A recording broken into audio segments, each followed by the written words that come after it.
Well, hi everyone. These are certainly different times that we're living through. Two men in their 80s still tour the same songs in different cities. Their contracts ban them from playing within 30 days of each other. One makes $2 million a night. The other makes $75,000. They created some of the greatest rock music ever recorded, but they haven't spoken since 1972. John Fogerty and Stu Cook were once best friends. Then came the lawsuit, the sabotaged album, and a final album so bad it killed the band forever. What really happened backstage in Denver changed everything, and neither one will ever forgive the other. This is the story of how success destroyed a family. John Fogerty was born on May 28, 1945, in Berkeley, California. He was the third of 5 boys crammed into a house that always felt too small and never felt stable. His dad, Galen, worked long shifts as a linotype operator, barely bringing home $75 a week. His mother, Edith, taught second grade for even less. But money wasn't the real problem. It was the alcohol. There was always a bottle of 4 Roses hidden somewhere in the kitchen. Fights broke out often. By the time John was 8 or 9, his parents split after another ugly drinking episode. His dad moved into a dingy apartment in Oakland where John visited awkwardly on weekends. It wasn't much of a break, just more silence, more confusion. Once, his dad passed out drunk at John's Little League game, missing the only home run John ever hit. That one moment clung to him for years. It's part of what later turned into Fortunate Son. At the School of the Madeleine, things didn't get any easier. The nuns ran the place like a prison. Talking during class could land you kneeling on hardwood for nearly an hour. But the worst part was the bathroom rule. 2 short breaks a day, and that's it. John had a nervous bladder. He wet himself often, sometimes 3 times a week. The other kids laughed and called him names. He just sat there in soaked pants until the final bell. Sister Mary Margaret once made him wear a dunce cap after he had an accident during a spelling test. His weight dropped by 12 pounds in just 1 year. His mom never said a word to the school. Later in life, that bottled-up trauma showed itself in the way he ran band rehearsals.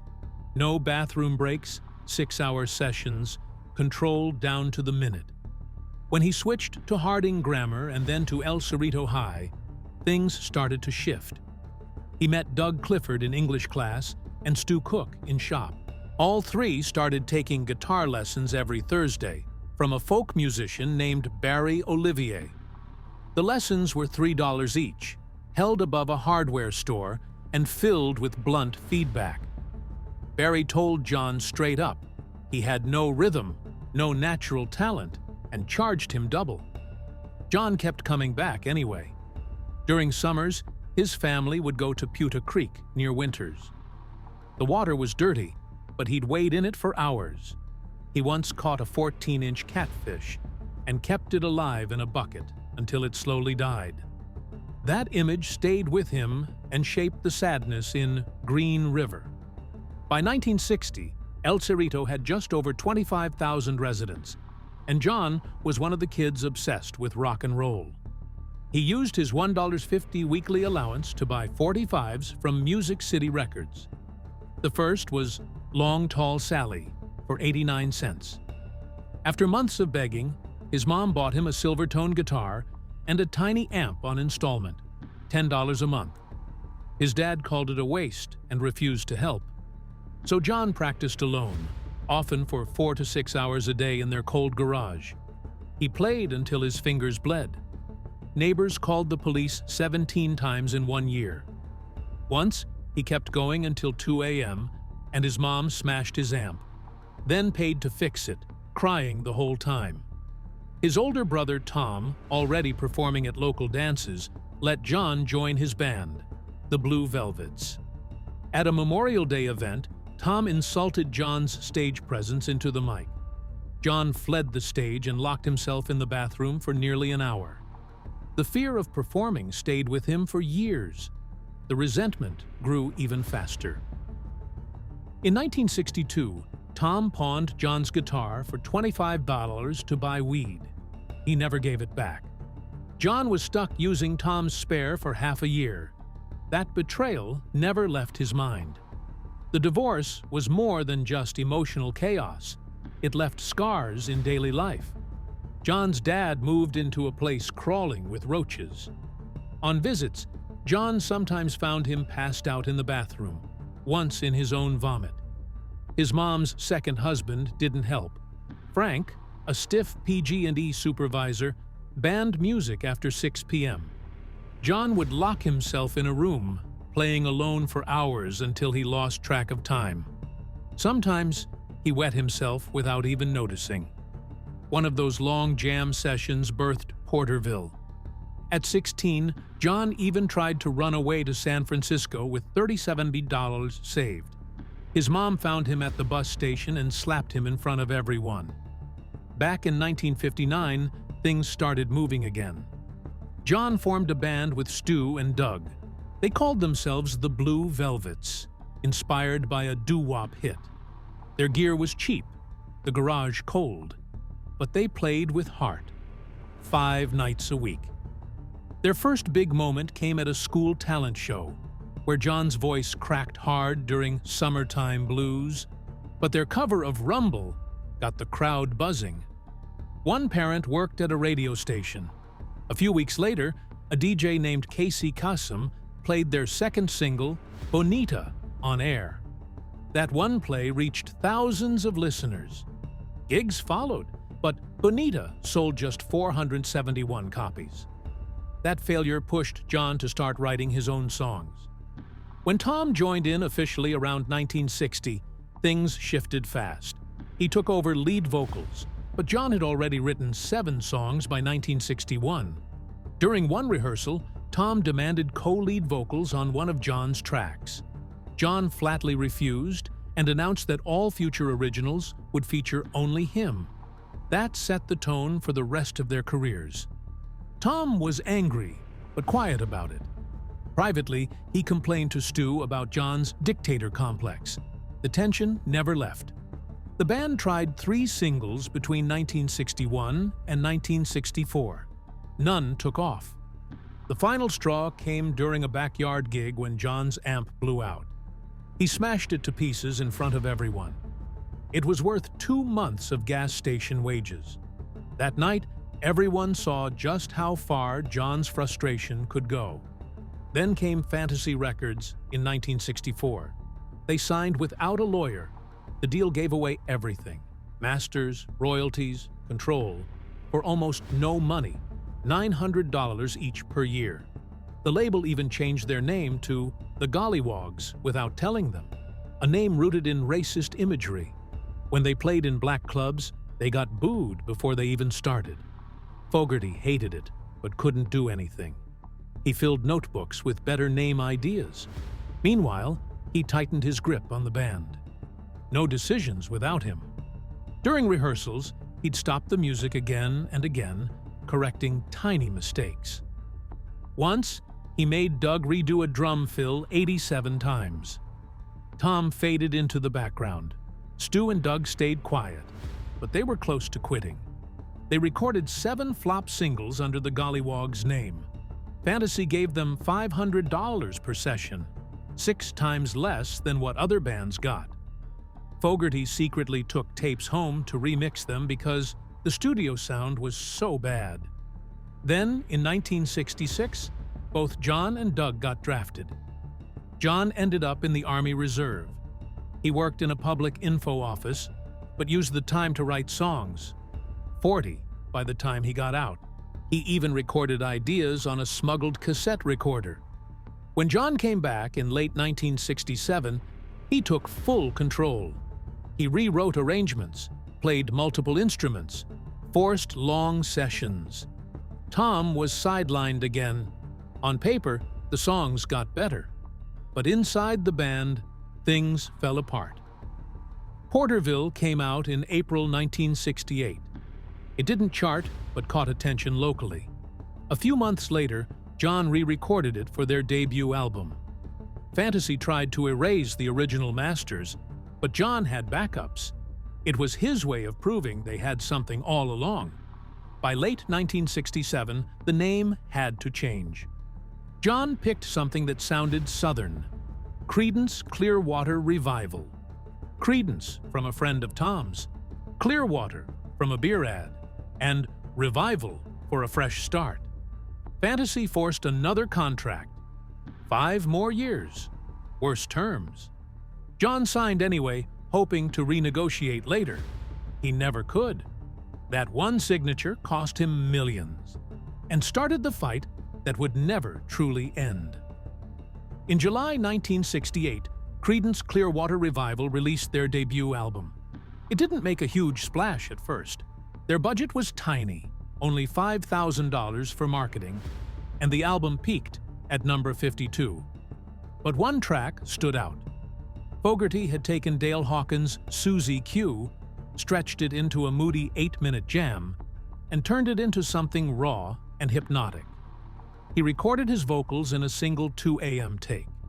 That song slowly climbed the charts, reaching number 11 by September, earning CCR their first gold record. Even then, their label boss, Saul Zentz, barely noticed. He only showed up once during sessions and was more into jazz. Local DJs, however, started calling them the best band no one knew yet. By the end of 1968, they'd already played over 300 shows, crisscrossing California and nearby states in a beat-up van with nearly 200,000 miles on it. Motel rooms cost $6 a night. They opened for The Turtles in San Jose, and Fogerty left such an impression with his sudden jumps mid-guitar solo that fans kept chanting long after their short set. That short set wasn't random. Doug Clifford wanted longer shows, but John kept them tight, 22 minutes, no encores.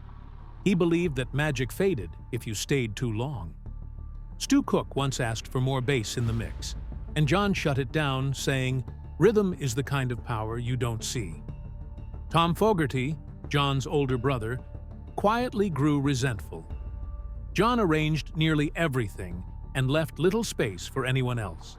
Their earlier single, Porterville, had flopped at first, but got picked up by DJ Tom Donahue, who played it 14 times in a single week, calling it protest music before protest music had a name.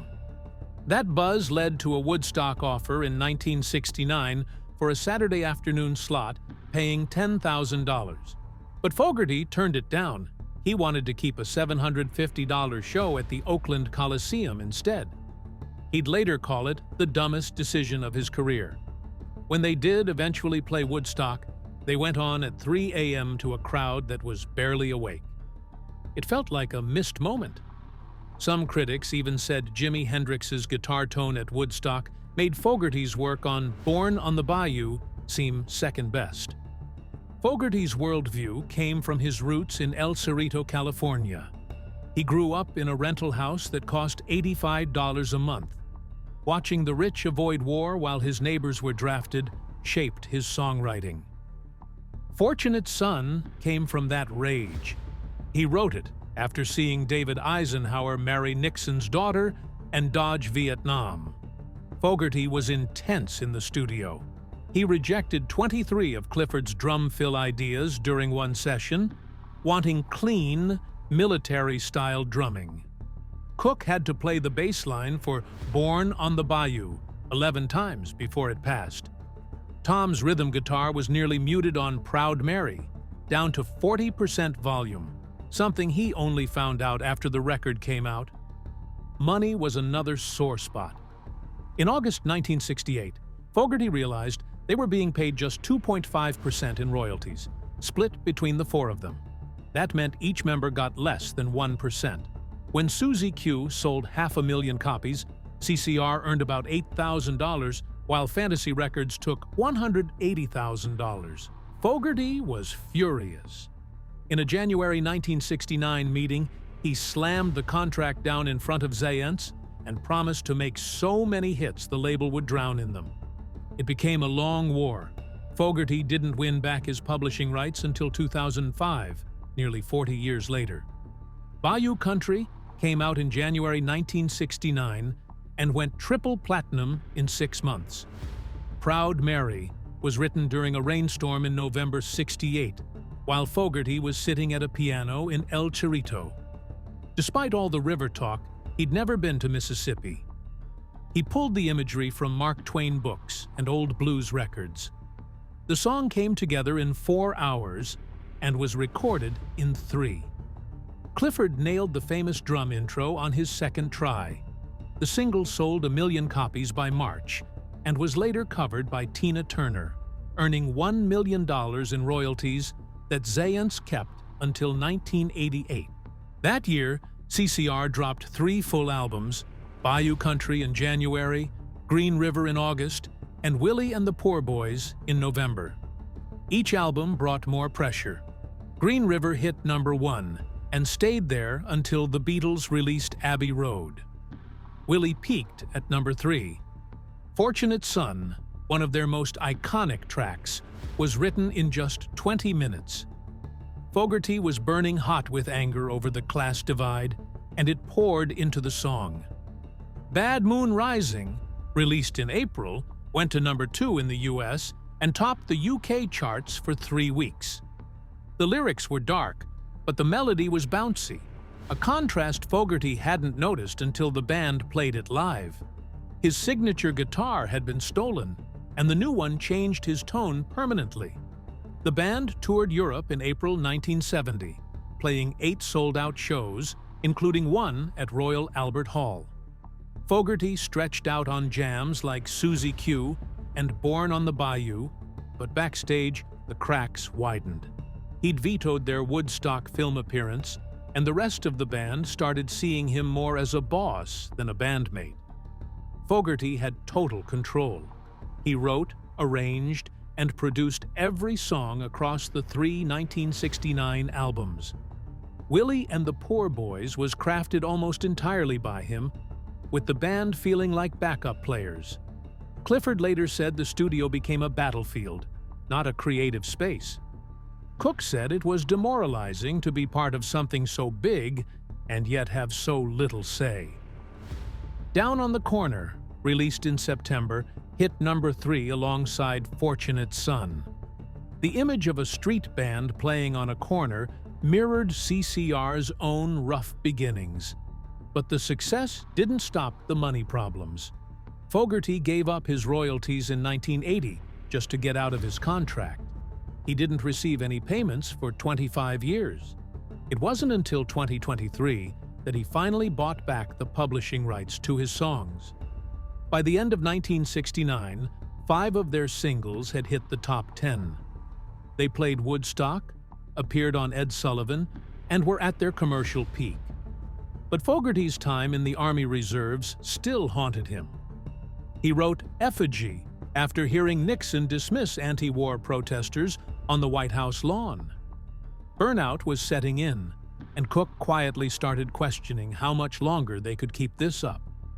Cosmo's Factory dropped in July 1970 and dominated charts for 9 weeks. It sold over 4 million copies.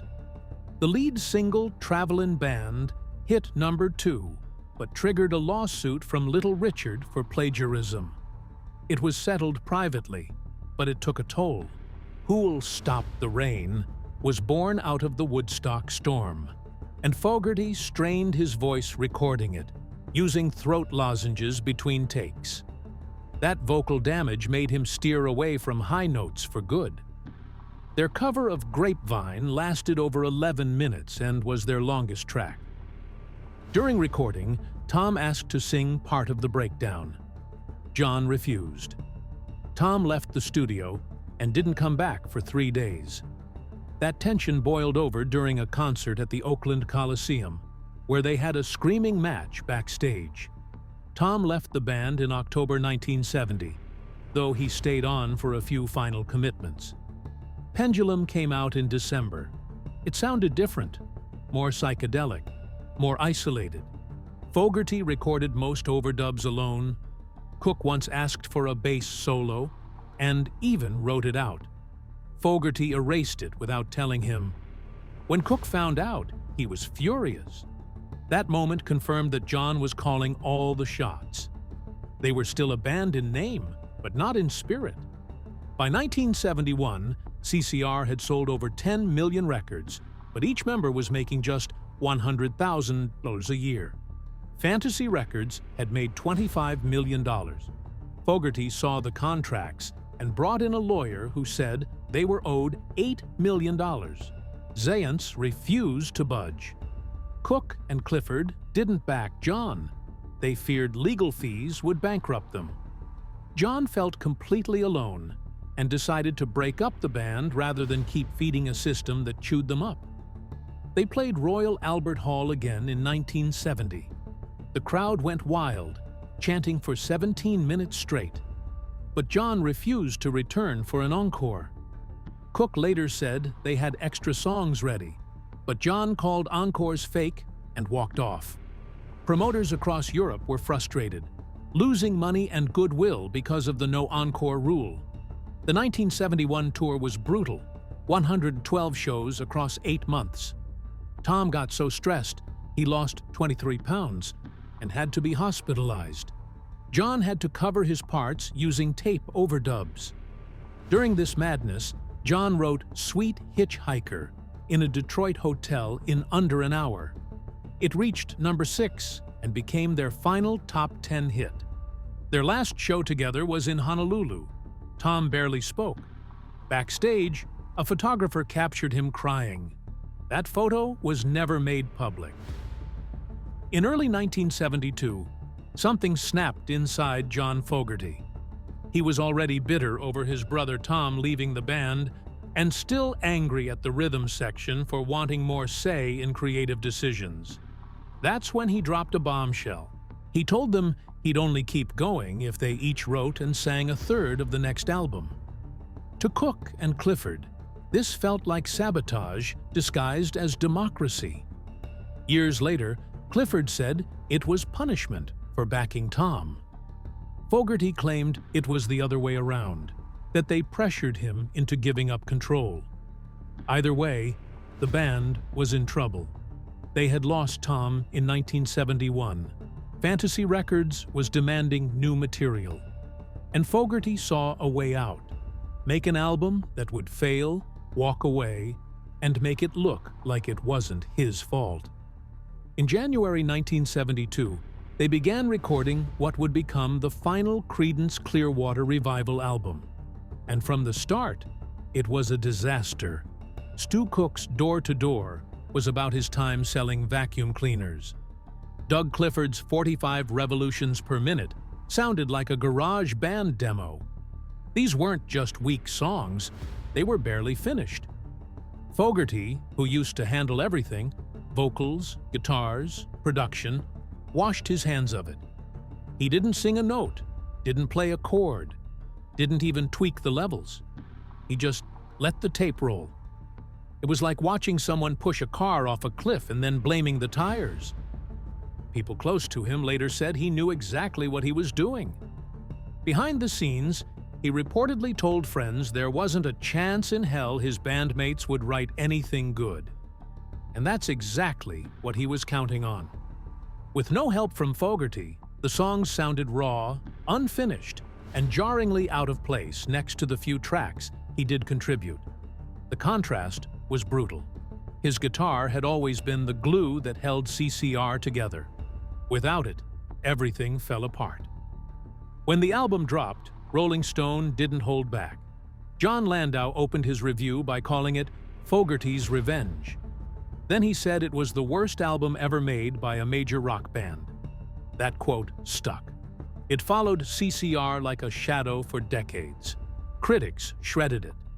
Even though it reached number 12 on the charts, thanks to leftover goodwill, the sales were way below their past 6 gold albums. Readers and radio stations tuned out. Fogerty's own songs were solid, especially Someday Never Comes, but they were buried under a mess. The press turned on them, calling it disjointed, hollow, and embarrassing. The damage was done. The band's reputation took a hit they couldn't recover from. Then came Denver, May 22, 1972. It was their last live show, and nobody knew it yet. During the encore, fans kept yelling for old hits. No one cared for the new stuff, especially the tracks Cook and Clifford were forced to sing. Fogerty finally had enough. He threw down his guitar and walked off stage. Just like that. No goodbye, no warning. A few months later, on October 16th, Fantasy Records announced that CCR was done. Cook and Clifford weren't even told directly. They found out with everyone else. The tour had been full of tension. 20 cities in 2 months, songs they hadn't rehearsed properly, and cold silences backstage. Fogerty had made up his mind, and he wasn't coming back. After the breakup, Fogerty went silent. Not just emotionally, musically too. For 10 years, he refused to play any CCR songs live. He hated Fantasy Records. He hated the memories. He even refused to play Proud Mary or Bad Moon Rising, not even at family gatherings. This silence cost him millions. Bob Dylan eventually had to step in. In 1987, he pulled Fogerty aside and said, "If you don't play Proud Mary, people will think it belongs to Tina Turner." Fogerty finally gave in, but the lost time stung. Cook was furious. While CCR's music kept making money for Fantasy, the band members saw very little. Their 1968 contract had locked them into a brutal deal: 180 original songs and no rights. Cook later called it the worst contract ever signed by a major American act. The silence didn't just hurt fans, it froze Fogerty's career. Even worse was how Fogerty turned the blame outward. On Mardi Gras, he only contributed 4 songs, 3 originals and a cover, and then trashed the rest of the album publicly. He told Rolling Stone he didn't even count it as a real CCR record. He said the other songs were garbage. The insult hit hard. Cook and Clifford had never wanted to write music. They just wanted more say in the direction of the band. But Fogerty had set them up, watched them fail, and then called it proof they weren't worthy. His own tracks were polished and moving. Theirs sounded like rough sketches. It was like a cruel experiment to prove a point. The album still went gold, but only because the name Creedence Clearwater Revival was on the cover. Fogerty made sure no one forgot who carried the band, and who didn't. In 1973, Fogerty tried something strange. He released an album as the Blue Ridge Rangers, playing every instrument himself. Guitar, drums, bass, vocals, he did it all. Nobody even knew it was him. He recorded it in just 6 days, drinking black coffee and running on rage. He wouldn't even let his face appear on the album art. One single hit, number 16, but the next one flopped. Fantasy Records sabotaged promotion, fearing it might hurt their profits from CCR's catalog. They even leaked Fogerty's identity to kill the mystery. His solo experiment was over before it began. 2 years later, he returned with a self-titled album recorded in his Berkeley home. It had one breakout track, Rockin' All Over the World, which later exploded when Status Quo played it at Live Aid in front of nearly 2 billion people. But Fogerty wasn't celebrating. His label rejected his next album outright, calling it unmarketable garbage. That album, called Hoodoo, included a 12-minute psychedelic song and some of his most experimental work. It was shelved permanently.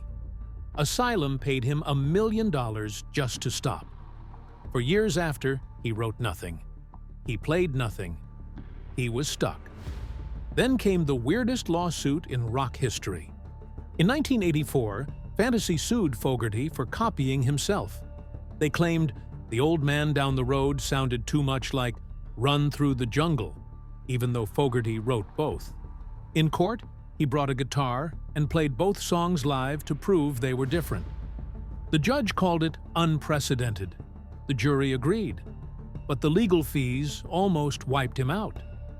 Fantasy's lawyers had even tried to claim his guitar style belonged to them. The case changed copyright law forever, but the stress left Fogerty depressed and creatively frozen. In 1985, he bounced back with Centerfield. It hit #1 and sold millions, but it came with a punch. The tracks Zans Kant Dans and Mr. Greed openly attacked Saul Zaentz, the Fantasy Records boss. The lyrics were brutal. Zaentz sued for $140 million. Fogerty was forced to change the name to Vans Kant Dans. Radio stations hesitated to play the tracks. He even listed fake names on the credits to dodge royalty payments. But the title track became an anthem for baseball, played at every major league park. That one song earned him over $3 million. Still, the lawsuits kept coming. Even the photo for the album cover, shot at Oakland Coliseum, landed him in legal trouble. From 1976 to 1984, Fogerty barely made music. He lived alone in Scottsdale, drinking heavily, watching TV, and spiraling. In one interview, he ranted for 45 minutes about his old contract and smashed a guitar mid-sentence. That's where he was mentally. Meanwhile, Cook and Clifford formed Creedence Clearwater Revisited in 1995 and toured the old hits without him. Fogerty sued for $16 million. In court, they revealed they hadn't spoken since 1972. His silence had gone so far that his kids didn't even know he wrote CCR's biggest songs. He sold his guitars and recording gear in 1978. Music was dead to him. And then came Tom's death. On September 6, 1990, Tom Fogerty died from AIDS-related complications. The disease came from a bad blood transfusion after back surgery. John hadn't spoken to him in 20 years. Tom had tried. He sent gifts, Christmas cards, letters. John returned them all. Tom's final album had a track called My Brother's Keeper, a sad plea that John never listened to until after the funeral. He arrived at Tom's bedside too late. The plane landed just hours after Tom passed. The guilt crushed him. He later confessed that Zaentz didn't just steal his music, he stole his brother. The hospital bills alone totaled over $2 million. John quietly paid them off without telling anyone. Tom weighed just 89 pounds when he died, part of the same epidemic that killed over 36,000 Americans that year. In 2025, at age 80, Stu Cook finally talked about what went wrong. He said Fogerty's ego destroyed everything after 1970. He demanded 100% credit on every song, even when Cook added bass parts or arrangements. He once made the others sign contracts promising not to talk about his creative process. Fogerty even hired bodyguards to keep them away in the studio. When they testified against Fantasy in court, Fogerty called them liars and demanded they take polygraphs. Cook said he still loves John like a brother, but knows there will never be peace. They live just 45 minutes apart. They haven't spoken in over 25 years. Fogerty's 2025 interview in People magazine gave the final blow. He forgave his brother Tom, but made it clear that Cook and Clifford were still unforgiven. He said they chose business over family. He admitted to throwing away a letter from Cook's dying mother asking for peace. He said he kept journals detailing every betrayal, 400 pages worth. His therapist told him to let go. He didn't. He said he might forgive them someday if they publicly apologized, and admitted they were wrong. Everyone knew that would never happen. Now, in 2025, both Fogerty and Cook still tour the same songs in different cities, never crossing paths. Fogerty's tour makes over $2 million a night. Cook's brings in about $75,000. Their contracts ban them from playing in the same city within 30 days. Cook sometimes goes to Fogerty's concerts, sitting quietly in the back, hoping for a nod or a glance that never comes. They're two old men, singing the same music, tied together forever by songs and silence.